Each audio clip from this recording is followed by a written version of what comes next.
Tuhan memberikan perintah, menetapkan aturan, menetapkan dalil, tetap saja manusia membantahnya. Itulah Israel. Israel Pertanyaan saya, boleh tidak Yesus, boleh tidak Kristen duduk di situ? Pertanyaannya, kenapa tidak? perintahnya apa? Jangan membunuh Yesus. Jangan membunuh. Sebentar, Anda kan menarik Yesus sebagai objeknya kan? Yesus yang mengatakan itu. Ini Yesus belum lahir di sini. Aduh Juma. Hei saudara, Lukas 24 nomor 44, harus terjadi semua yang dikatakan tentang aku di dalam kamu bilang, hukum Zuma, Taurat. Keluaran 23. Tadi katanya Keluaran 23, bukan Lukas. Yang mana nih sekarang? Yesusnya yang menjadikan Keluaran 23 itu sebagai referensi dalam beragama. Harus terjadi apa yang tertulis tentang aku di dalam Keluaran 23 nomor 7 nomor 28. Satu-satu dulu, satu-satu. Ya Hadi, ya Bashir, ya Tabibi, Nabiyullah khairul khalqi jami'an, lahu a'la manasibi wal marati, salatullahi subhanallah. Bismillahirrahmanirrahim. Assalamualaikum warahmatullahi wabarakatuh. Kamu muslimin yang dirahmati Allah, semoga Allah senantiasa curahkan segala rahmat, segala nikmat yang berkepanjangan dan tiada kamu hujung dari dunia hingga akhirat, insyaallah. Dan Allah pun kumpulkan kita para kaum muslimin di bawah naungan ras Allah beserta para nabi, beserta para orang-orang yang Allah kasih, Allah sayangi, Allah cinta, insyaallah, di bawah naungan ras Allah kelak di mana tiada naungan selain daripada naungannya, insyaallah. Amin amin Allahumma amin. Kaum muslimin, pada kesempatan sore hari ini saya akan membahas sebuah video di mana video ini mengisahkan tentang bagaimana perdebatan Aki Suma ya versus seorang pendeta. Wah, ini lumayan seru nih kaum muslimin ya. Hanya saja tidak sampai usai memang ya, tidak sampai usai karena rungkat itu. Baik kaum muslimin, demikian videonya. Namanya Tuhan Yesus itu dia. Assalamualaikum warahmatullahi wabarakatuh. Selamat sore untuk kita semua. Ingin bertanya sedikit, Bang. Nah, kalau saya di sini, kalau saya di sini hidupnya permisi dua agama, orang tua Muslim, saya Katolik, Bang. Ini karena belum bisa on cam. Kalau saya on cam kaget abang nanti, soalnya rumah saya depannya musola besar.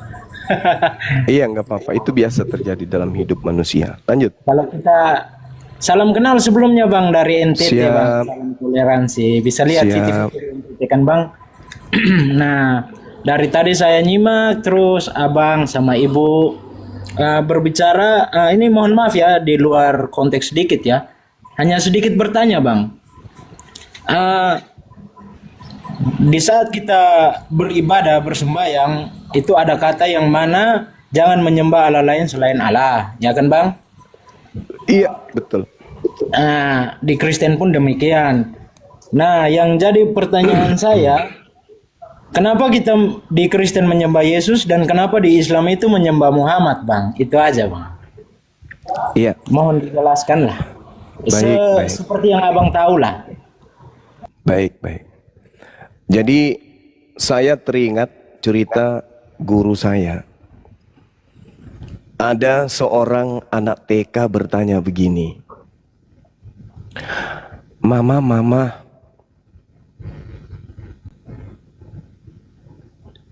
binatang apa yang memiliki 3 kaki? Jadi si mama ini bingung, binatang 3 kaki. Terus mama nggak bisa jawab. Mama, kata anak TK, bantu sama ayah dong. Ayah, bantuin mama dong. Si adik nanya tuh, binatang yang memiliki 3 kaki itu binatang apa sih? Mama pusing, ayah pusing, seisi rumah pusing. Saya mendengarkan cerita guru saya itu, tertawa teman-teman semua pada bingung semuanya. Ayo ada anak, adakah kemudian yang mampu menjawab pertanyaan anak TK tadi? Ayah, ibu dalam cerita itu nggak sampai jawabannya. Lalu kemudian di kelas juga riuh, nggak ada yang bisa menjawab. Akhirnya saya ngangkat tangan. Saya Bu. Ya. Silakan Lim, kata guru saya. Binatang yang dimaksud di situ adalah becak. Jadi di kelas itu ribut. Wah, alim katanya asal-asal ngomong, kok bisa dibilang beca kata gitu. Nah, saya ditanya, guru saya tenang dengan bertanya, Lim, apa alasanmu mengatakan binatang yang bertiga kaki itu adalah beca? Saya katakan, yang bertanya siapa, Bu? Anak TK. Nah, saya menggunakan paham anak TK. Sama dengan pertanyaan saudara, ini pertanyaan anak TK. Pertanyaan anak TK yang menggelikan, kenapa umat Islam menyembah Nabi Muhammad? Sama seperti anak TK, ikan apa yang memiliki 3 kaki? Maka saya katakan kepada saudara dengan jawaban anak TK. Kenapa umat Islam menyembah Nabi Muhammad? Ya, ini jawaban anak TK. Kepada pertanyaan anak TK, karena seorang anak harus menyembah ibunya, harus menyembah ayahnya. Ketika ayahnya mengajarkan kebaikan, maka seorang anak harus tunduk kepada kebaikan dan kebenaran dari yang diarahkan oleh ayah ibunya tersebut. Seorang anak yang mendengarkan nasihat ayahnya sama dengan mempertuhankan dan menyembah kedua orang tuanya. Sampai sini paham? Sampai sini paham? Jadi konsep menyembah yang dibawa oleh murid-murid Edis, dia ingin menyamakan antara perintah yang datang kepada umat Islam, atiullah wa atiur rasul wa ulil amri minkum. Jadi kalau taat kepada Nabi Muhammad disebut menyembah Nabi Muhammad, ayat itu mengatakan wa ulil amri minkum, dan taat pula terhadap pemimpin-pemimpin yang ada di antara kamu. Berarti umat Islam disuruh menyembah presiden. Atiullah, taatlah kepada Allah. Artinya apa? Perintah Allah apa? Perintah Allahnya ibadahilah aku, sembahlah aku, meminta doalah kepadaku, berharap satu-satunya kepadaku. Maka mentaati itu artinya hanya beribadah kepada Allah, hanya menyembah kepada satu hakikat pencipta yang disebut Allah Azza wa Jalla. Bagaimana dengan taat kepada Nabi? Taat kepada Nabi Muhammad, ikuti perintahnya.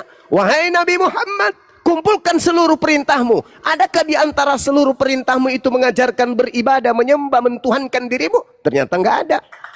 Seluruh rangkaian perintah Rasulullah yang dicontohkan, yang dilisankan, yang menjadi keputusannya, semuanya mengarahkan umat Islam untuk beribadah, menyembah, sujud hanya kepada Allah. Berarti taat kepada Nabi Muhammad sama dengan taat menyembah kepada Allah pencipta langit dan bumi. Lalu bagaimana dengan taat kepada pemimpin? Ketika pemimpin itu tidak zalim, ketika pemimpin minta ente bayar pajak, ketika pemimpin minta engkau kemudian mendirikan rumah ibadah, taat. Mendirikan rumah ibadah atas perintah pemimpin, artinya pemimpin mengarahkan kita untuk beribadah kepada Allah Subhanahu wa taala dan mengakui tuntunan yang berasal dari Nabi Muhammad sallallahu alaihi wasallam. Konsepnya jelas, terurai.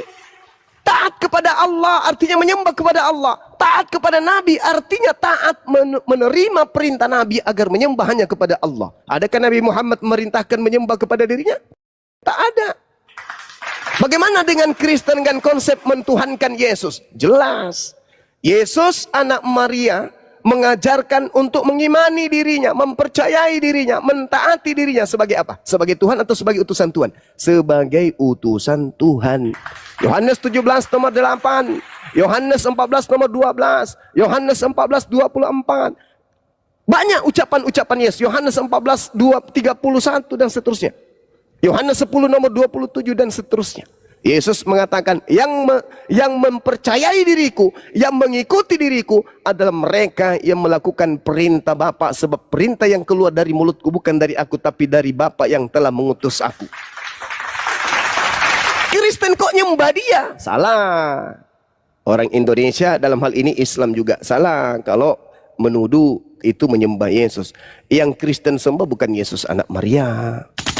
Yang Kristen sembah itu adalah makhluk padang gurun yang datang kepada Paulus, yang datang kepada penulis kitab Wahyu, yang datang kepada Ananias. Bukan manusia yang mengaku-ngaku sebagai Yesus Kristus. Itu sembahan Kristen. Jadi bukan dalam skala prioritas anak Maria Yesus dengan Nabi Muhammad anak Siti Aminah. Bukan. Tetapi Edis dan murid-muridnya menyetarakan makhluk padang gurun yang adalah sibilisisis yang memang mau disembah. Apa buktinya bahwa makhluk ini mau disembah? Coba Anda baca Lukas 4 nomor 6, Matius 4 nomor 6. Apa kata makhluk tersebut? Yesus, jika engkau menyembahku, maka segala kuasa di dunia akan aku berikan kepadamu, sebab aku berhak memberikan kepada siapapun yang aku kehendaki. Makhluk ini ingin disembah. Nabi Muhammadku tidak pernah memerintahkan umatnya untuk menyembah dirinya. Sedangkan makhluk yang bernama Kristus ini menginginkan disembah. Buktinya, ketika makhluk ini keluar dari kubur, apa kata dia? Kepada aku telah diberi kuasa. Yang memberikan kuasa siapa? Makhluk yang datang kepada Yesus. Tapi Yesus menolak kuasa itu. Makhluk yang masuk ke dalam kubur menerima kuasa tersebut. Kepada aku telah diberi kuasa. Siapa yang memberinya kuasa? Sibilisisis. Pergilah seluruh bangsa. Jadikanlah seluruh bangsa menjadi pengikutku. Itu perintah siapa? Sibilisisis. Siapa kemudian menjadi pengikutnya? Karisten. Di antaranya Edis, penyembahan terhadap makhluk padang gurun yang datang kepada mayat yang ada di dalam kubur, yang keluar dari kubur, memerintahkan ke seluruh bangsa menjadi pengikutnya. Disetarakan dengan Nabi Muhammad, yang Nabi Muhammad mengatakan apa? Fattakullah wa antiun. Nabi Muhammad diperintahkan oleh Allah menyatakan kepada seluruh umat manusia, aku ini la amliku li nafsi naf'an wala darran illa masya Allah. Aku tidak berkuasa mendatangkan manfaat kepada manusia maupun menolak celaka atau musibah bagi diriku kecuali apa yang dikehendaki oleh Allah. La amliku li nafsi naf'an wala darran illa masya Allah. Nabi Muhammad bersandar kepada Allah. Aku tak bisa memberikan apa-apa. Aku tidak bisa membuat orang itu terhindar dari apa-apa. Karena semuanya hanya dengan izin Allah. Sama seperti Yesus. Semuanya karena Allah. Biiznillah, biiznillah. Hanya karena Allah. Tetapi makhluk padang gurun ini, wah, melampaui batas. Pergilah. Jadikanlah seluruh manusia yang tak berakal menjadi pengikutku. Itu bukan Yesus, itu bukan anak Maria, tetapi itu adalah makhluk yang pernah datang kepada Yesus, tapi Yesus tidak mau terima. Wahai Yesus, iya paman, jika engkau menyembahku, kenapa? Lu akan aku berikan kuasa di bumi. Sebab aku berhak memberikan kuasa itu kepada siapapun yang aku kehendaki. Kata Yesus dalam Yohanes 12 nomor 40 Mesa 41. Apa kata Yesus? 41 apa 31 ya? 31, sorry. Yohanes 12 nomor 31, Yesus mengatakan apa? Tidak lama lagi dia katakan gini, sekarang berlangsung penghakiman atas dunia ini. Sekarang juga penguasa dunia ini akan dilemparkan keluar. Siapa penguasa dunia? Akan dilemparkan keluar. Penguasa dunia ya sibilisisis. Dilemparkan keluar. Keluar dari mana? Keluar dari kubur. Itulah yang datang kepada murid-murid. Sehingga Yesus menubuatkan, sebab Mesias-Mesias palsu akan banyak melakukan mujizat sekiranya mungkin menyesatkan murid-murid pilihan juga. Yohanes 24 nomor 24. Maka yang keluar dari kubur adalah iblis yang dilemparkan dari keluar dari kubur. Kata Yesus, Yohanes 12:31. Sekarang berlangsung penghakiman atas dunia ini. Sekarang juga penguasa dunia ini akan dilemparkan keluar. Keluar dari mana? Akan berarti belum terjadi. Kalau keluar dari surga, sudah keluar. Sudah zaman Adam dia dilempar dari Eden. Tapi ini baru akan keluar. Jadi keluar dari mana yang dimaksud? Keluar dari kubur. Coba Anda baca Matius 28, nomor 17, nomor 18-nya. Ketika dia keluar dari kubur, murid-murid ketakutan dan ragu. Tidak percaya kalau itu adalah murid, kalau itu adalah gurunya. Lalu makhluk itu mendekati mereka dan berbisik, kepadaku telah diberikan kuasa. Pergilah ke seluruh dunia. Jadikan seluruh bangsa menjadi pengikutku.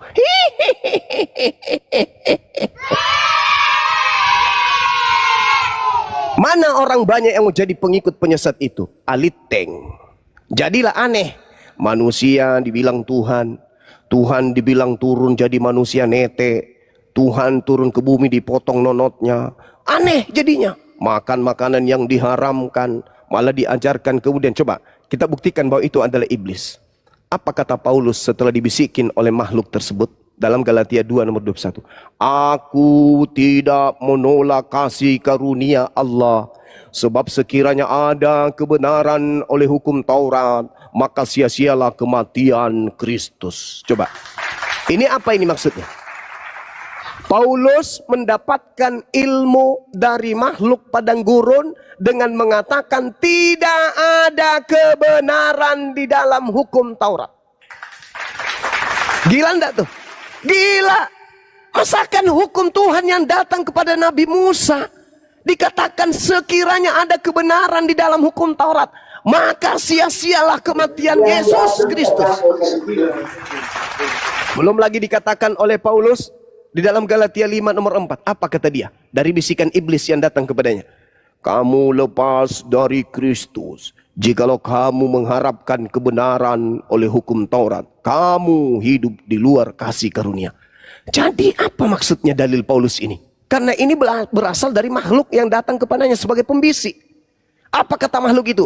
Paulus, ya paman, ajarkan kepada manusia-manusia cuplis bahwa mereka lepas dari Kristus jikalau mereka mengharapkan kebenaran dari hukum Taurat. Berarti orang Kristen ini harus menganggap hukum Taurat itu tidak ada kebenaran di dalamnya. Pantas saja Paulus di dalam suratnya, di dalam Filipi 3 nomor 8, apa kata Paulus di sana?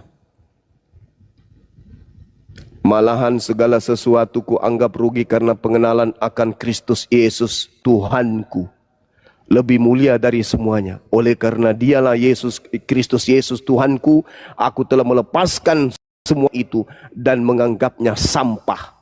Paulus menganggap hukum Taurat itu sampah setelah bertemu dengan makhluk padang gurun. Di dalam bahasa original teksnya disebut skubalon.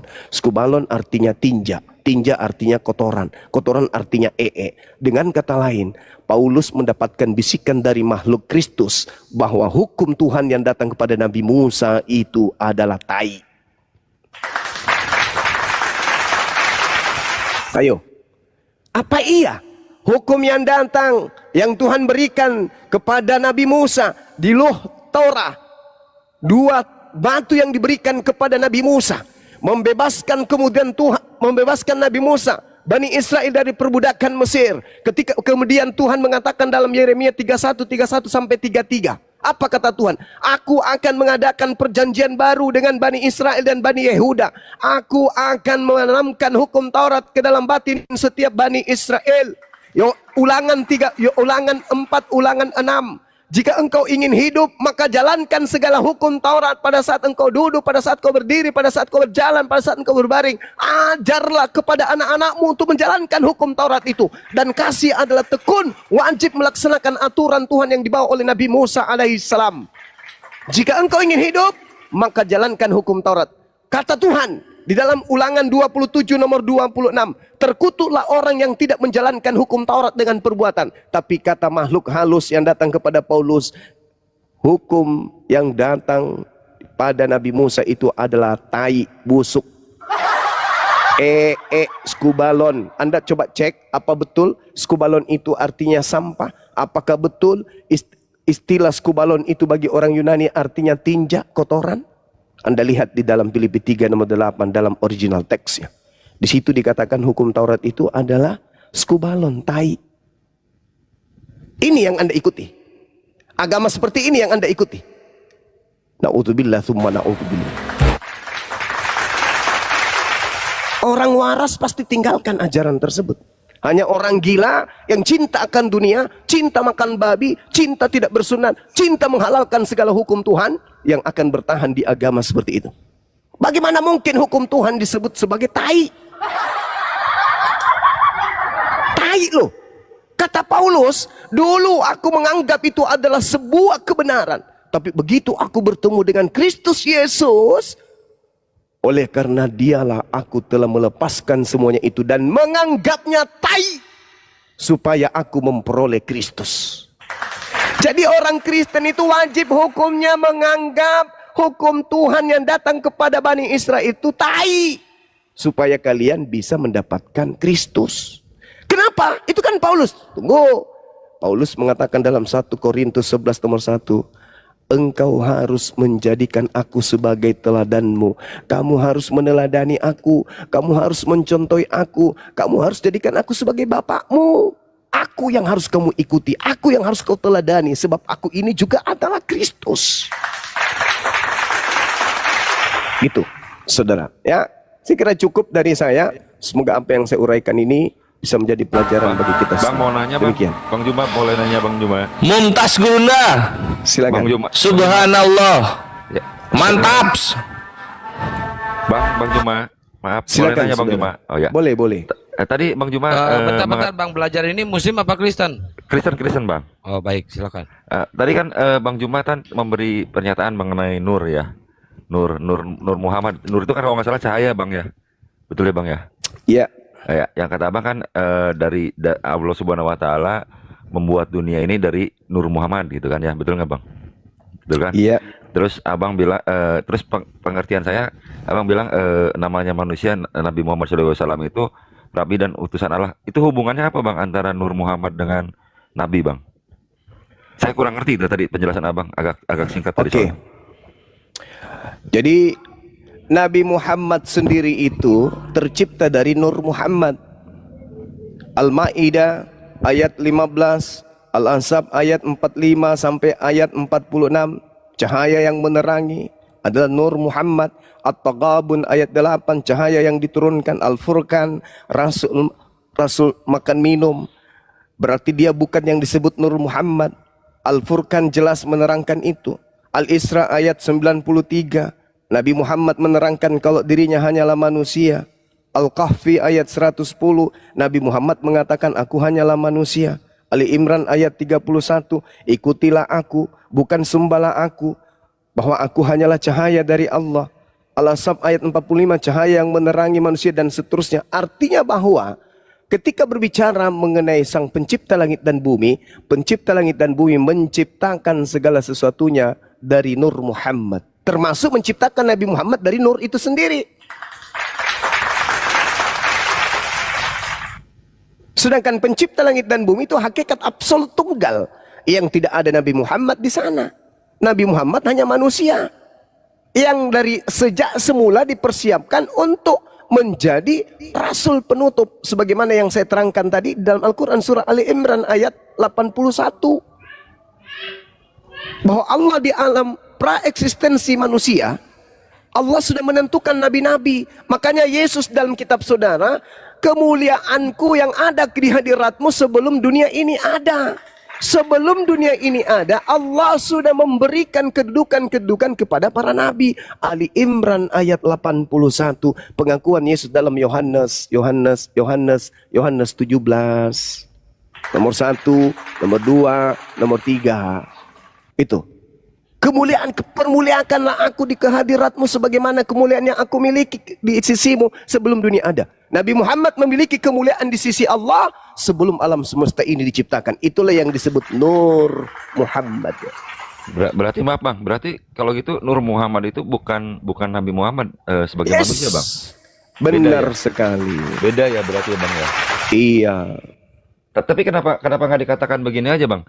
Allah menciptakan dunia dari nur gitu. Kenapa mesti ada istilah kalau kita ngomong nur gitu ya? Nur itu kan saya. Kalau kita di belakangnya ada Muhammad kan berarti kita konotasinya larinya ke Nabi Muhammad sebagai Nabi Bang. Muhammad SAW Bang. Iya. Jadi kaidah ini sebenarnya dalam Al-Quran begini. Bismillahirrahmanirrahim. Ya ahlal kitab, qad ja'akum rasuluna yubayyinu lakum katsiran mimma kuntum tukhfuna minal kitab wa ya'funa an katsir. Qad ja'akum minallah nurun wa kitabum mubin. Telah datang kepadamu cahaya dari Allah. Apa cahaya dari Allah itu? Cahaya dari Allah itu adalah baginda Rasulullah Muhammad sallallahu alaihi wasallam. Dunia gelap, zaman jahiliyah gelap. Dengan turunnya Nabi Muhammad menjelaskan kebenaran tentang tita yang datang kepada Nabi Adam alaihi salam. Jadi terang dia. Dengan turunnya Nabi Muhammad menjelaskan kaidah yang muncul pada Nabi Adam, pada Nabi Abraham atau Ibrahim alaihissalam, menjelaskan, menguraikan, jadi terang. Kemudian bagaimana Nabi Muhammad menjelaskan tentang proses penciptaan, jadinya terang. Yang tadinya kita tak tahu, Nabi Muhammad datang untuk menjelaskan itu semua. Maka dikatakan sebagai Nur Muhammad. Alam semesta ini dicipta. Kenapa? Karena nanti Nabi Muhammad yang akan menguraikan itu semua. Makanya dijelaskan dalam Al-Quran surah An-Nahl ayat 44. Nabi Muhammad diutus oleh Allah membawa Al-Quran sebagai cahaya untuk dunia dan menjelaskan serta membimbing seluruh manusia. Kalau Nabi Abraham hanya untuk keturunannya, begitu juga Ishak, begitu juga Yakub, begitu juga Yesus hanya untuk kaumnya. Tapi kalau untuk Nabi Muhammad, dia menjelaskan seterang-terangnya tentang alam semesta ini, tentang pencipta langit dan bumi ini. Maka dikatakanlah Allah menciptakan dengan Nur Muhammad. Seperti itu, saudara. Bukan berarti Nabi Muhammad itulah Nur Muhammad itu sendiri, enggak. Allah menciptakan alam semesta ini dengan Nur Muhammad. Nurin ila nur. Cahaya di atas cahaya. Tindak Kores mungkin ada yang ingin disampaikan? Silakan. Iya Gurunda, ada yang mau disampaikan. Silakan. Mantap Gurunda. Masya Allah, Subhanallah. Nice. Lanjut Gurunda. Berarti Bang mau nanya lagi Bang. Berarti kalau misalkan berarti secara garis besarnya Allah Subhanahu wa taala udah menskenariokan bahwa Nabi Muhammad akan diturunkan ya. Soalnya kalau tidak diturunkan Nabi Muhammad berarti dunia tidak ada, kita tidak ada gitu ya, Bang. Benar sekali. Betul Suara sekali. kencang banget. Benar sekali. Oh gitu Bang Masya ya. Allah. Oke. Yes. Oke, makasih Bang ya. Salam Bang. Sama-sama, saudara. Saya mau ngomong dulu sama Ya, sama bentar Bang Koi boleh, sama Gurunda Hatuha boleh. Silakan mau open cam juga Bang Koi boleh. Bang Koi ini yang pernah naik ke sini itu kan, yang Kristen itu kan? Ya boleh, saya open cam ya. Silakan kalau mau open cam silakan. Nah, Pak Zuma. ini dari kekristenan juga Gurunda. Ya. Iya. Cuma jangan curhat ya Pak ya. Enggak, saya nggak curhat. Saya mau membantah apa yang disampaikan oleh Zuma. Ya, Zuma, saya melihat kamu mendestruksi iman kekristenan yang dibangun oleh Petrus. Nah, kan curhat. Gitu. Enggak, sebentar, saya buktikan nanti. Saya buktikan. Keluaran 23 ayat 7, jauhkanlah dirimu dari perkataan dusta, oke? Dan janganlah membunuh orang yang tidak bersalah. Poinnya kan di situ. Iya. Maksud dari saya ini adalah pesan Tuhan melalui Musa kepada bangsa Israel, menjauhi perkataan dusta. Oke? Jangan membunuh orang yang tidak bersalah. Oke? Kemudian Oke. Tuhan tidak membenarkan menghukum orang yang bersalah. Oke? Di ayat ke-8 ya, disebutkan di situ di ayat ke-8, janganlah menerima suap, karena suap membuat orang Huta. yang membalikan perkataan orang yang benar. Oke? Nah, Oke. apa maknanya di sini? Suap dan keadilan. Ini yang terjadi sama Yudas Iskariot. Zuma, kalau kamu tidak suka dengan Paulus, silahkanlah versimu. Tapi kamu membuat teori kristologi untuk sesuai dengan versimu. Ini keliru. Kenapa? Saya katakan tadi. Karena kamu tidak mengutip juga yang namanya konsep teologis yang dibangun oleh Petrus. Gitu loh. Sekarang Anda dudukkan perkara ini dulu, saudara. Anda dudukkan Keluaran 23 yang dikutip oleh Yesus ini di dalam Lukas 24 nomor 44. Kira-kira Tapi baca sabar dulu. Kira-kira bisa nggak agama Kristen lolos di sini? Cuma paham nggak kristologi? Paham. Paham. Nah, artinya ada di tengah-tengah itu iman, dan iman itu Ya. lemah. Jangan bawa imanmu di sini, Hormat saudara. itu. Saudara, Saudara topi sapam bisa kau sembah kalau hanya berdasarkan iman. Saya tanya samamu, Keluaran 23 nomor 78 bisa nggak agama Kristen lolos di sini? Zuma. Yesus itu disalibkan, mati dan selesai dan seterusnya. Enggak, saya tanya, Isa itu jangan kau bawa, diangkat. jangan kau bawa konsep Isa itu. diangkat. Isa Saya diangkat tanya Tuhan. dulu, Bagaimana saudara. Anda bisa Saya menjadikan tanya bahwa Yesus itu Saya tanya sama saudara, Keluaran 23 nomor 78 bisa nggak lolos agama Kristen di sini? Jangan modal Makanya saya pikir semangat. sebentar. Jangan modal semangat kalau ilmu nggak ada, jangan. Coba dudukkan agamamu di sini. Bisa nggak agamamu lolos di sini? Lihat. Ah. Pada akhirnya orang Israel menyalibkan Yesus. Enggak, versi jangan ke keimanan. situ dulu. Sebentar. Kamu ingin menunjukkan bahwa Yesus itu jadi salib. Orang Kristen mendudukkan bahwa Yesus itu disalib. Kenapa sampai terjadi seperti itu? Karena Yesus ditanyai sama Israel, apa kamu Mesias? Yesus tidak menjawab. Pada akhirnya orang Israel menyalib karena ingin membuktikan bahwa benar nggak ini orang kalau disalib masih bisa selamat. Itu logiknya. Di situ loh iman itu loh, Pak Zuma. Anda mendestruksi konsep kekristenan yang dibangun oleh konsep kekristenan yang dibangun oleh Simon Petrus. Soal masalah Paulus itu kamu bilang Kristus, silakan saja dari sini. Ilmu kristologi itu jelas-jelas melenceng dari apa yang disampaikan oleh Petrus. Saya bertanya kepada saudara, polanya kan Yesus, bukan Bang Suma yang jadi pola, tapi Yesusnya yang menjadi kerangka berpikir kita sebagai orang yang datang belakangan. Kata Yesusnya dalam Lukas, harus terjadi apa yang tertulis tentang aku di dalam kitab Taurat kan? Bukan di Matius, Lukas, Markus, Roma, Galatia, Filipi, bukan. Tetapi di Taurat. Keluaran 23 itu kan jelas. Jangan kau percaya akan dusta. Maka kami dilarang percaya kepada Kristen. Karena Kristen dibangun di atas dusta. Apa itu? Udah mulai lagi. Loh, iya, saya akan buktikan kalau agamamu itu berdiri di atas dusta. Kalau nggak dusta, nggak ada Kristen. Saya bertanggung jawab atas itu. Iya, kristologi itu salah, Zuma. Lah, kristologi itu apa menurutmu? Kristologi itu ilmu yang mempelajari tentang kekristenan. Ya itu dia. Maka ketika saya masuk ke dalam ranah itu, ternyata saya tak temukan bahwa Kristen salah memahami tentang Bibelnya. Bahkan mereka tidak paham tentang Bibel itu sendiri. Mereka hanya berlandaskan kepada doktrin dan dogma bapak-bapak gereja.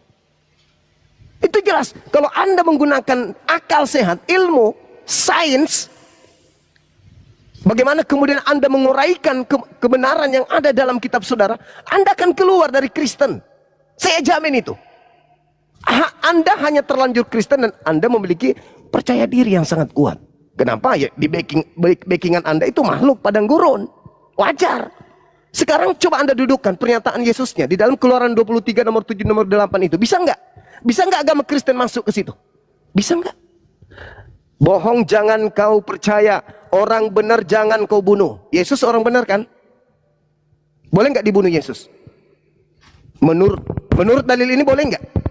Saya sederhanakan. Menurut dalil Keluaran 23 yang sebagai referensi pengajaran Yesus dalam Lukas 24:44, boleh nggak Yesus dibunuh berdasarkan referensi tersebut? Jawab.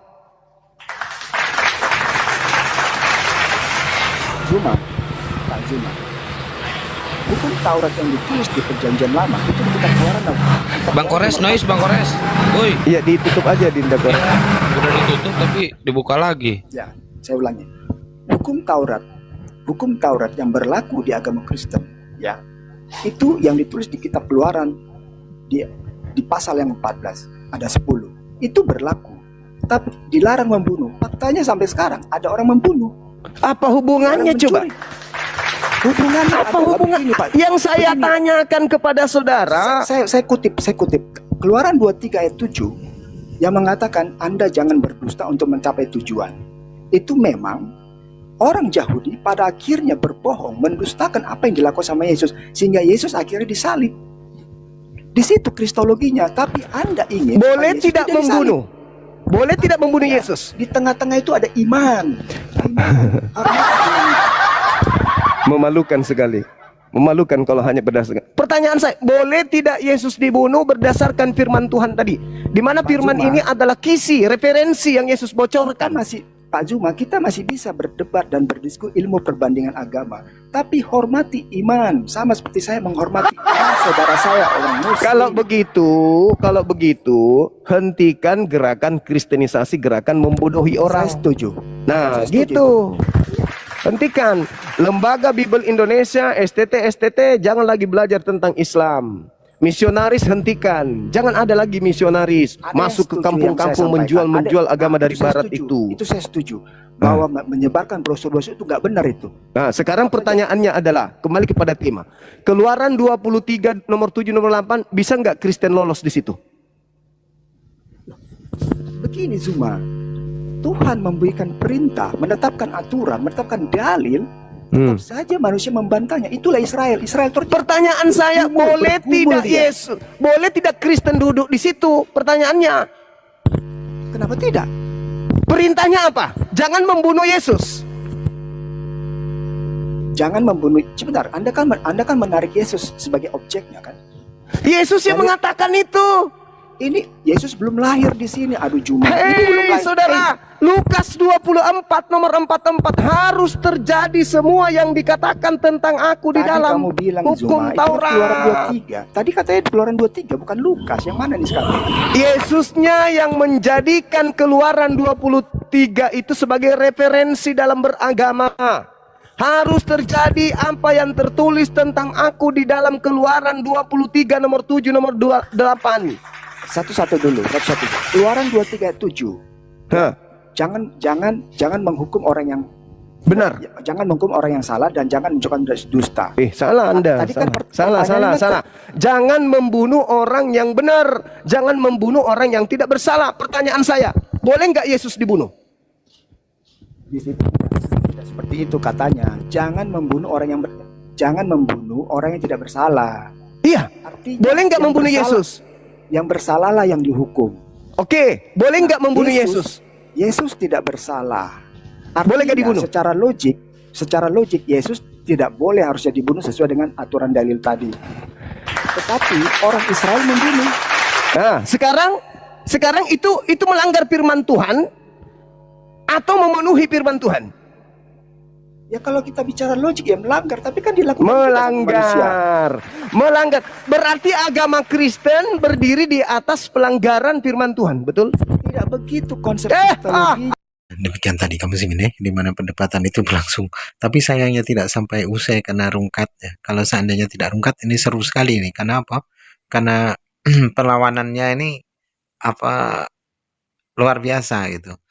Ya, tapi walaupun ke hulu ke hilir ya argumentasinya pendeta ini, tapi setidak-tidaknya ada perlawanan gitu ketimbang Kristen-Kristen yang biasanya naik gitu ya. Jadi ketika kita menyimak perdebatan-perdebatan yang dilakukan oleh para pendeta itu ya terhadap umat muslim itu kita dapat menyimpulkan ya bahwasanya kebenaran Islam dan di mana Kristen sendiri mengklaim tentang bagaimana mereka itu adalah agama yang benar, ini dapat kita saksikan dan dapat kita menilai gitu. Kita dapat menyimpulkan mana yang lebih rasional gitu ya.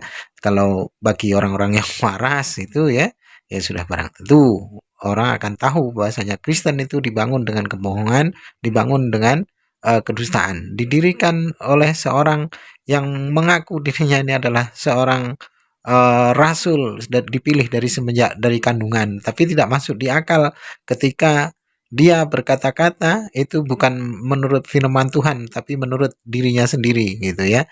Rasul dari mana? Kalau seorang rasul dan seorang nabi ketika menyampaikan risalah, menyampaikan firman-firman Allah, sudah barang tentu itu datang dari Allah. Tapi kalau Paulus beda. Paulus berkata-kata atas atas pemikirannya sendiri. Dia berkata bukan menurut firman Tuhan tapi menurut pemikiran dia sendiri itu agar dapat bermenggah-menggah gitu ya. Maka itulah pengikutnya menjadi bodoh karena Kristus gitu. Itu dengan jelas sana dikatakan bahasanya itu pengakuan Paulus itu sendiri. Baik kamu muslimin, mungkin hanya itu saja yang dapat saya sampaikan dan saya Ridho sini. Wassalamualaikum warahmatullahi taala wabarakatuh. يا هدي يا بشير يا طبيب